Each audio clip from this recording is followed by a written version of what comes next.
Hello, everybody, and welcome. Today, we are talking with Kristen Yarker, a registered dietitian in beautiful Victoria, BC, about the 2 minerals and 2 vitamins that we desperately need in pregnancy. We're so excited to chat with her because she has all kinds of great ideas on how you can get these through your diet. So if you like this kind of content, please go ahead and leave us a 5-star review on iTunes so that we know that you enjoy it and we'll keep making it for you. Also, feel free to share this podcast and subscribe to it with any friends you think might benefit from us. Also, just a little note, if you are listening to this today on July 29th, we are going to be closing our August membership for the Pregnancy Posse in a couple of days. This is an incredibly supportive community with all kinds of amazing content from local experts and from Dr. Sarah and myself. So if you need a little bit of extra support during your pregnancy and postpartum, and heck, who doesn't, then consider joining us at the Pregnancy Posse. You can check us out at www.shefoundhealth.ca. And if this is too late for you to sign up, then make sure you sign up for our email blast. We send out a weekly newsletter and we will let you know the next time we open it up. All right. After this quick reminder, we will get on with the show.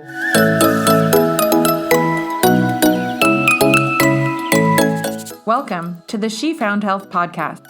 We are Doctors Sarah and Alicia. We're maternity doctors who are passionate about caring for women and young families from conception through the first few challenging years of parenthood. We have 5 kiddos between the two of us, so we get it. We've been there. And we made it through to the other side, and now we want to support you through your journey. We are delving deep into topics to prepare you to have the healthiest pregnancy possible, the best birth you can, and to thrive rather than just survive during the newborn and postpartum phase. We want to remind you that the information that we share is meant for general medical information only. The content of this podcast is not intended to be a substitute for professional medical advice, diagnosis, or treatment.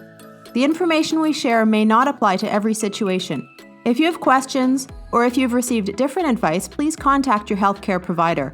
Always seek the advice of your physician or other qualified health provider with any questions you may have regarding a medical condition.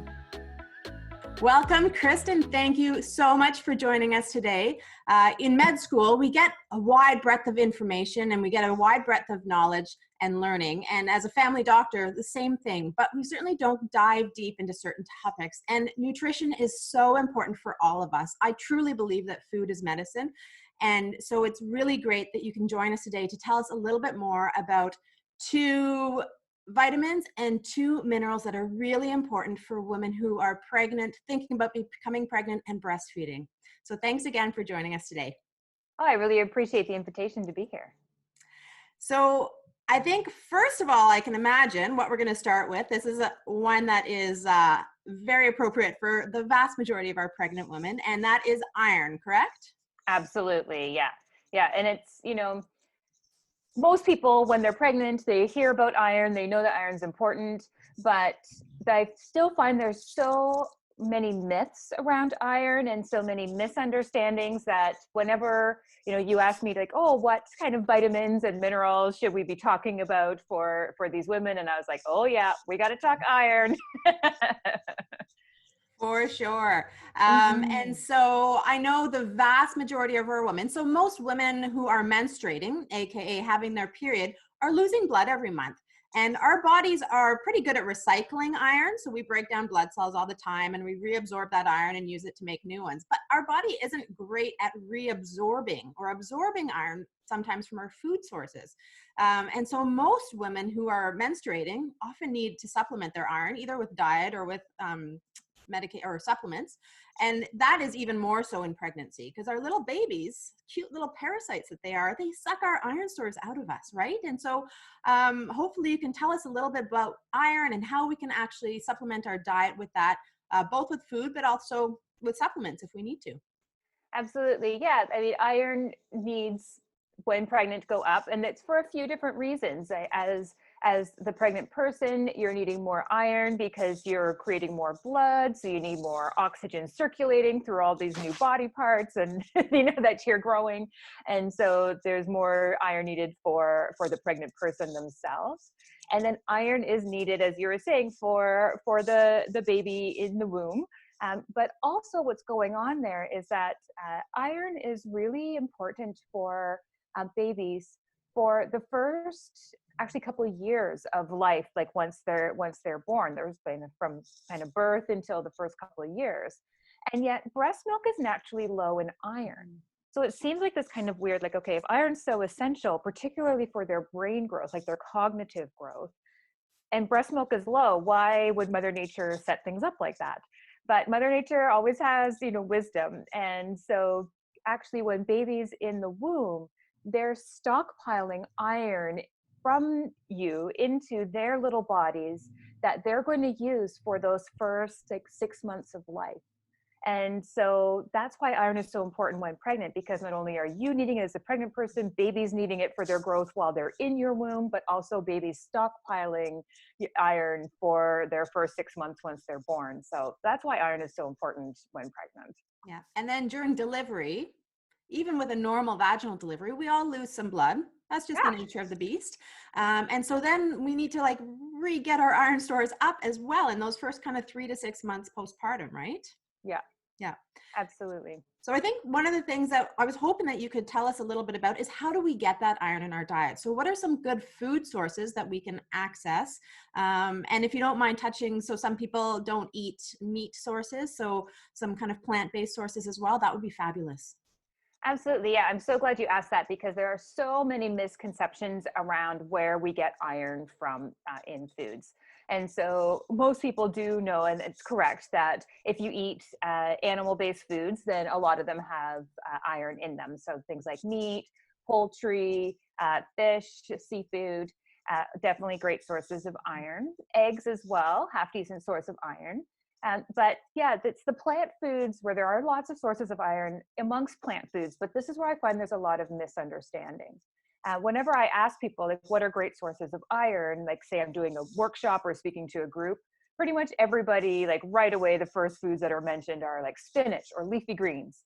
And yet that isn't our best source of iron. These foods are still super healthy. There's lots of good reasons to have them. Don't let me make it sound like there's no benefit to eating our leafy greens. I'm a big fan of leafy greens, but they are not our best source of iron. I mean, unfortunately, Popeye was not correct in his nutrition information because it depends on how you're looking at it. I look at nutrition from the point of view of human absorption because that's what I'm looking at. So it depends on how you're looking at it. If you're looking at it from the point of view of a botanist, it's true. There is lots of iron in that spinach leaf. And so if you've been looking on the internet and you're seeing, lists of, this many milligrams of iron in spinach, it's not that that's incorrect. That's absolutely true. There's that much iron sitting there in the leaf. However, that iron is attached to another molecule so that when we digest it, we really don't absorb a lot of the iron as human beings. So while there's a lot present in that leaf, not a ton gets absorbed. Now, when we cook spinach, it does free up some of that iron, and so we get some. So cooked spinach is a medium source of iron, but it's not like that rock star source that like kind of like, oh, where do you get iron from? Spinach. Not the knee jerk. And then the rest of the leafy greens are even lower than spinach. And definitely, you still need to cook them. So I don't want to say it is zero iron in there. Of course, there's some, but it's not our best plant-based source of iron. The other sources of iron, great sources of iron that are plant-based, are things like lentils and beans. I've got some examples here, some lentils, some split peas going on. These are from just in my kitchen here. I didn't do an extra grocery shop. We've got COVID going on. I'm not doing extra shops to show, but I just thought, hey, I'll pull some things out from my pantry that are good sources.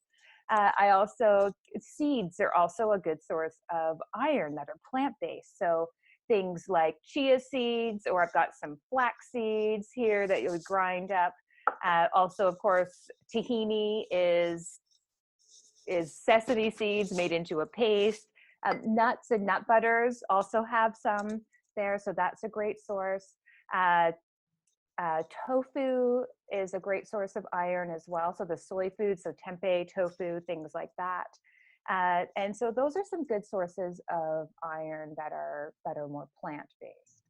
So I often tell my parents of kids who have not optimal diets, as most toddlers don't, let's be honest, mine included, to make smoothies and throw some tofu in there to help supplement their, because it's pretty benign. It doesn't taste like a heck of a lot. Yeah. So it'll kind of take on the flavor. So as a pregnant woman, we could really do the same. If we were going to make a smoothie, just throw some extra tofu in there, especially if we're more of a plant-based diet. I love a soft tofu smoothie. And so yeah, often people are adding the spinach leaves, the raw spinach, thinking that that's a good source of iron. Not going to be doing much iron. Great fiber, great folate, lots of other things in there, but it's not contributing the iron. So yeah, the soft tofu is a great iron tip.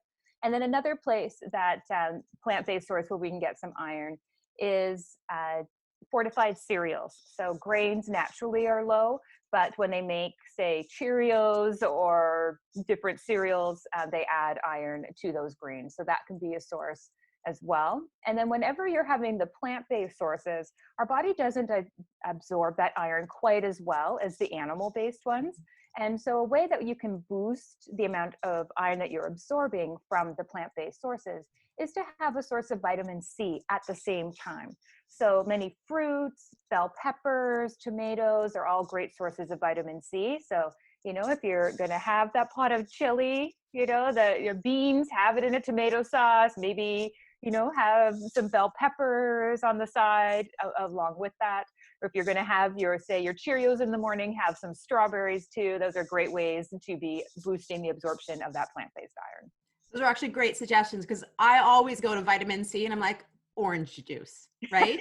But a lot of women actually have gestational diabetes. And so we want to kind of avoid those just useless calories in juice, but the bell peppers, the strawberries, all of those sources are great sources, and they've got the fiber in them to help slow the digestion and stop that kind of big spike in blood sugar. So those are some great suggestions. Thank you. Now, are you okay chatting about supplements if we need them? Absolutely, yeah. Sometimes, despite our very best efforts at getting it all through our diet, we do need a little bit of extra help. Absolutely, yeah. Supplements totally have a role for sure. And so usually what we recommend, and if you have any other thoughts, is in pregnancy, iron can be a bit constipating. So there's a couple of irons that are a little bit easier on our stomachs. And unfortunately, most of the constipating irons are because their iron sources are a little bit better than the ones that are more tolerated. So it's a bit of a balance, just finding the right one for you. So the ones we usually recommend are Palifer or Ferromax. Those are kind of the two that are relatively well tolerated, have good amounts.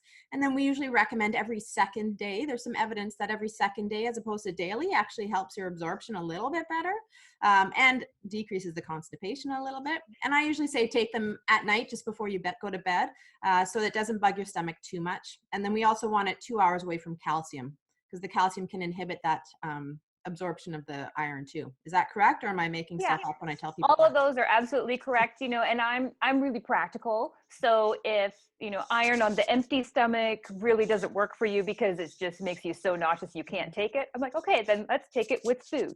Right? Because if that food has a little bit of calcium, oh well, whatever, it's still better to take it and with food so that you're actually getting some in, even if you're not maximizing the absorption, rather than being so nauseous and so constipated that you can't even take it, right? And it's interesting, the prenatal vitamins, oftentimes they're not so tolerated because they have that little bit of iron in them and they're like horse pills. So certainly women at the beginning of pregnancy really struggle with that, but just take a folic acid and a chewable kids vitamin, I usually say, and get your iron later when you're not as nauseous. Awesome. Okay, so that's some great info about iron. Lots of great tips there. Thank you for that. I think the next thing we were going to do, we actually just chatted about, is calcium. So don't take your calcium with your iron, but we really do need calcium in pregnancy. So let's kind of chat a little bit about that. Yeah, I think the story about calcium in pregnancy, I think, is so amazing. It's one of those great examples of how the body, like Mother Nature, really makes these adaptations that are just like, they're so cool. It's what I love to geek out about. And I bet you too, being a doctor. And so often people are hearing that, in pregnancy, you need to get the calcium.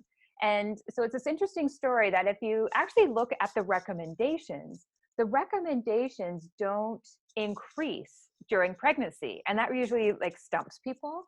But what's happening is that our needs for calcium do increase, right? Like we're growing little bones in that baby inside. They need calcium, and as well as other areas in the pregnant person's body and baby's body.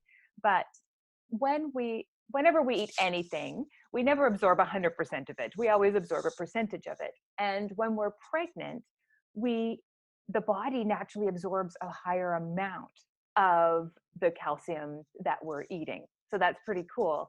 And so the body adapts to increase that absorption. And so that's why the recommendations don't change in pregnancy, because we know that body adaptation is going to happen.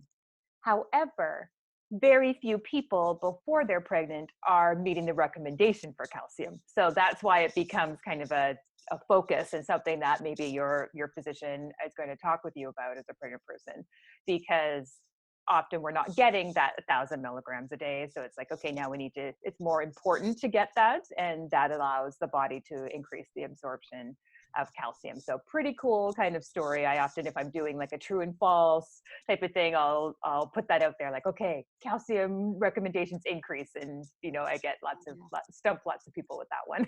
Awesome. Yeah. Now I'm going to tell you something else I do, and you can tell me if I'm been crazy doing it. A lot of women in first trimester and getting towards the third trimester get kind of nauseous, heartburn symptoms. So I often tell them to use some Tums because it's a source of calcium and it helps that. So it's kind of a 2-for-1, and I personally love efficiency. Now are Tums actually a reasonable source of calcium? Yeah, there's going to have some for sure. And then also, I mean, many people, when they think of calcium, they think of dairy foods as a source. But there's also lots of non-dairy sources as well, because many people, choose not to do dairy or are lactose intolerant, or, don't do dairy for a number of reasons. And so, yeah, there's lots of sources of calcium that aren't dairy. So things that are good sources, many people have heard of the almond example. So that's a great source. Also, any of the plant-based milk alternatives are going to be fortified with calcium to the same level as milk. That's one of the requirements to be on the shelves. So if you're buying a commercial plant-based one, then that's going to be added there. If you're making your own nut milks, and that is not going to be the same in levels of calcium. Tahini, again, is a decent source of calcium, as well as that's when many of the leafy greens are come into play. So a number of the leafy greens have decent calcium in there. So they are not a great source of iron, but they're a good source of the calcium. And then also, let me see what else. It's slipping my mind. If you do seafood or fish, the fish, when you're eating the bones, like the little ones, like the sardines or canned salmon, where you crush up those bones, that's going to be a source of calcium. And also the tofu as well is a decent source of calcium if it's been set with calcium. So it's not that the soybeans have a ton of calcium in them, but in the process of making tofu, they can use calcium to create that. So some use magnesium, some use calcium. So taking a look on your label there to see what the calcium level is in the tofu you're choosing, that can tell. As well as blackstrap molasses is an interesting source of calcium too. Now, often when I say that word, people are like, oh, molasses, like gingerbread cookies, I'm in. But blackstrap molasses is not your general cooking molasses, just kind of a word of warning. It is quite medicinal tasting. It has a very unique, strong taste. So it's not like, oh, just taking a spoonful of sugar. It's got a different taste there. Can I tell you a quick story about molasses and my children?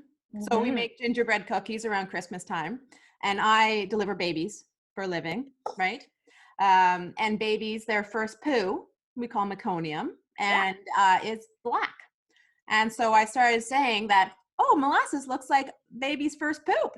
And so now whenever we make gingerbread cookies, they say, Mom, where's baby's first poop? We got to add it to the cookie dough.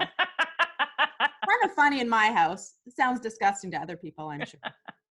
I don't know that baby's first poop is a good source of calcium either, though. So don't eat it. Yeah, that I really can't speak to. I don't know.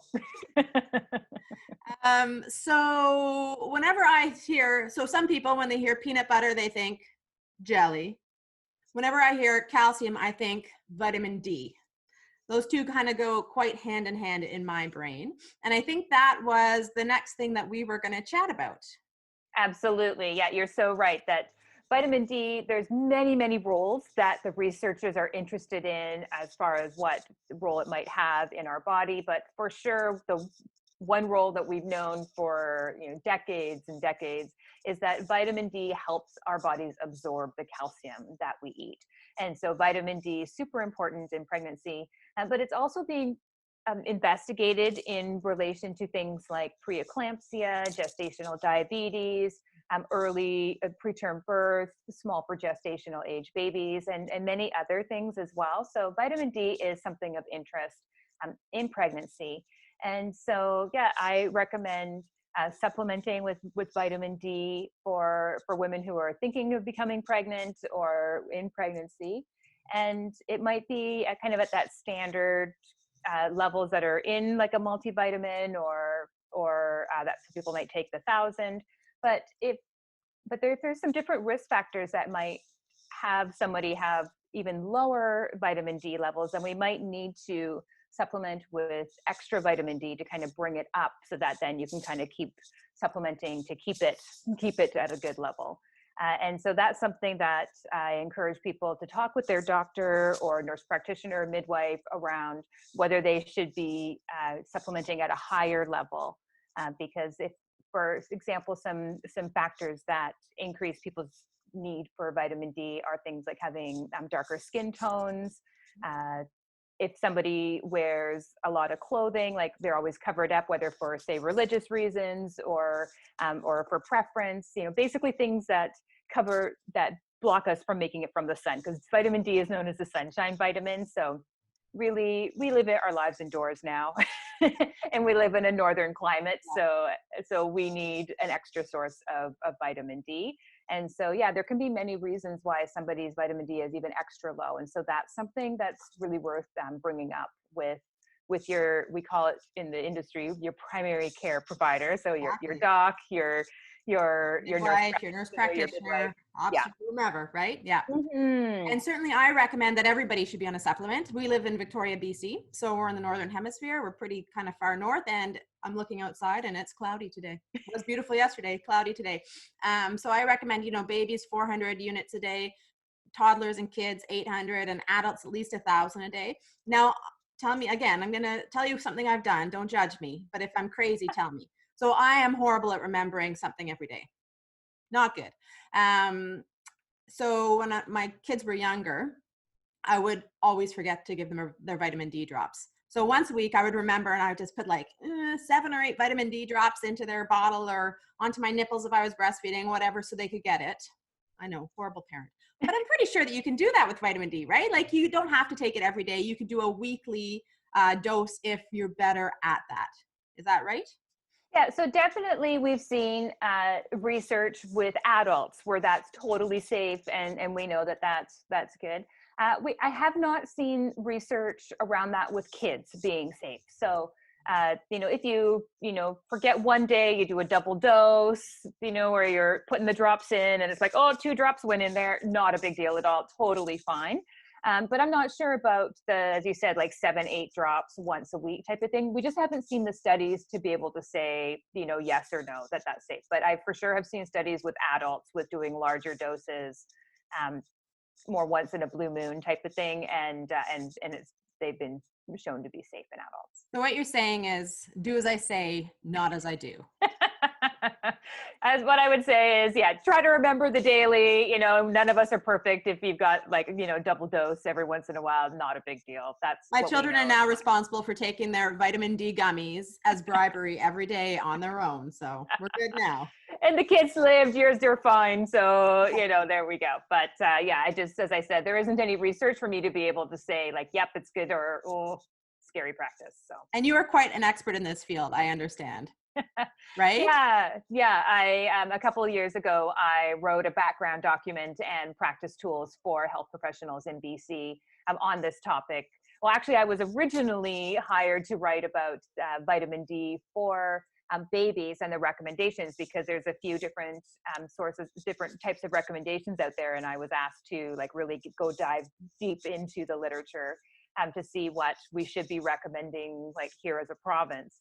And as I was doing that, I saw that really we really couldn't think of babies just in isolation, because babies' levels of vitamin D for that first year is just so connected to mom's vitamin D status when during pregnancy. And so that's why I was like, you know what, I can't write this paper. What we need to look at is like baby, like mom and baby as one like unit. When we're talking vitamin D. And so, yeah, they let me look at it from that point of view. And so that's why, yeah, when we were talking ahead of time and saying like, what vitamin should we talk about? I'm like, D, let's talk about vitamin D. But it's true, right? Like that's that mom and baby dyad, it's so closely knit for so many things, and you can't separate the two when you're giving, for all kinds of things, mental health, nutrition, all those type of stuff, right? It's like they are one unit for the first amount of time, right? Absolutely. Especially through that kind of fourth trimester, that first 3 months after delivery. So it is really hard to separate the two. Any other tips, tricks that you want to chat about with vitamin D? No, that was it. Pretty much we're needing a supplemental source here in Canada. So I think the last thing that we're going to chat about is vitamin B12. Now, this will be a really interesting one, especially for those people who do eat plant-based, because it's traditionally more of a meat-based vitamin that we get. But why don't you tell us a little bit more about the importance of vitamin B12, preparing for pregnancy, during pregnancy? Yeah, absolutely. But vitamin B12 really hasn't gotten like kind of the media attention, the star of the show of things like iron and calcium and vitamin D, but it really should be getting attention. B12 is related to our spinal column, our nerve system, our brain. And so many people have heard of the importance of folate or folic acid in pregnancy related to like neurotube defects, but otherwise, yeah, that kind of brain and spinal cord development of baby. And B12 is also really critical for that. I often think of like folate and B12 are kind of like best friends, like they really go together. And B12, as you were saying, is mostly found in animal-based foods. And so what we've seen in the research is that for populations who are vegetarian primarily, that there can be lower B12 levels. And it's mostly been researched so far in the South Asian community, for which there's many South Asian people in Canada, particularly here in BC. Many South Asian folks here in our province. But also it's of interest to me because I've supported people who are vegan and vegetarian, my whole career. And there is, as you're saying, a lot more interest in eating plant-based. Many more people are going vegetarian or vegan, or even if they're not going kind of the full way in, they're eating more plant-based, throughout the week. And so it's of interest to me, we need to be keeping B12 on our mind for these folks. And so, yeah, what we're really seeing in some research that was done recently in Vancouver, for example, they're finding that 20% of the South Asian pregnant women that they were testing B12 levels were in the low to deficient ranges. So B12 was of concern with 20% of women, and that's a lot of pregnant women. So that's a lot of pregnant women, right? So B12 is something. If you are plant-based, if you are vegetarian. Even if you maybe just recently started eating meat, but for many years wasn't, that's something to be bringing up with your primary care provider, your doc, your nurse practitioner, your midwife, so that you can be finding out if they should be, because B12, it can be tested really easy with a blood test. So let's see where your B12 levels are and if we need to be doing a supplement there. If people are vegan, across the board, you need a B12 supplement, end of story. But if you're a vegetarian or just doing plant-based, kind of a mix, or if you were a vegetarian for many years and have more recently returned to eating, maybe a little bit of meat, I would definitely be bringing that up so that we can be doing a blood test to see where things are at. Yeah, and we certainly, in our clinic anyway, screen all women for B12 at their first prenatal blood work, along with their iron and thyroid and all those types of things. But yeah, so Awesome. we Yeah, and catch it. It's not a ton of people, but we certainly do catch it. And if we can catch it early, then we can get that supplementation started. So yeah. early is great. And that was actually going to be what I was going to share next, is that I think this is something that if you're even kind of starting to think about becoming pregnant, you're going to, in our Canadian terms, you're going to pull the goalie to do some planning for pregnancy. That would be a great time to be testing your B12, because it can take a little bit of time to get it up. And some of those crucial moments when you need to have those good B12 levels for baby's development is often before women know they're pregnant. And so that's a great time to be, just having your B12 levels tested, see where it's at when you're starting to think about like, oh, maybe we should start trying. Yeah. And we have a preparing for pregnancy guide that I'll link in the show notes below. And that is one of the things that we recommend, is kind of one of the things to supplement and just make sure you've optimized before. So yeah, great. Awesome. All right. Well, I think it is time for a recap. So do you want to just do like a quick little recap on the 4 things we chatted about? Absolutely. So when planning to become pregnant or pregnant, 4 nutrients, vitamins, and minerals to be of concern about are iron, calcium, vitamin D, and vitamin B12, particularly if you eat more plant-based. Awesome. Now, where can we find you on social, Kristen? Yeah, I'm most active on YouTube. I share a new YouTube video every Thursday morning. Awesome. And there I'm at VITK Nutrition, VITK Nutrition. On Instagram, I'm at Kristen Yarker, and on Facebook, I'm at Kristen Yarker Nutrition. I know it's a little confusing. I'm all over the place, but I've been doing this for a long time, so it's kind of, there's been an evolution. Yeah, there always is. And we'll make sure to post those links in the show notes as well. And then you have a cookbook. Yes, yeah. My first cookbook was published in the fall, and it's called the Easy Sugar Detox Cookbook. And so you can get that through Amazon. You can ask for your local bookstores to order it in, or you can get it straight through my website. If you're going to go through Amazon, it's awesome to do it through my website, because I get a little bit of income from it that way then, and it's at no extra charge to you. And so my website is kristenyarker.com. And that's also the best way if people are looking to book a one-to-one session with me. I always like to have a brief phone call beforehand so that I can find out a little bit about what's going on for you and make sure we're going to be a good fit. And so that's through my website as well. And you just book an information call there. So my website again, kristenyarker.com. Awesome. Amazing. Well, thank you so much for joining me today. So much information on 4 things I actually thought I knew a little bit about, but I realized there's always lots of room to learn. So thanks so much for joining us. And we look forward to talking again sometime. It was great to be here today. If you enjoyed listening, please head over to iTunes, subscribe so you don't miss any new episodes, and please leave us a review. If you found this helpful, take a screenshot and share on social to help other mamas access this information. Check out our website at www.shefoundhealth.ca and join our community. We send out weekly emails and release new content focused on this incredible time in your lives. We'll also be sharing exclusive offers, so be sure not to miss out.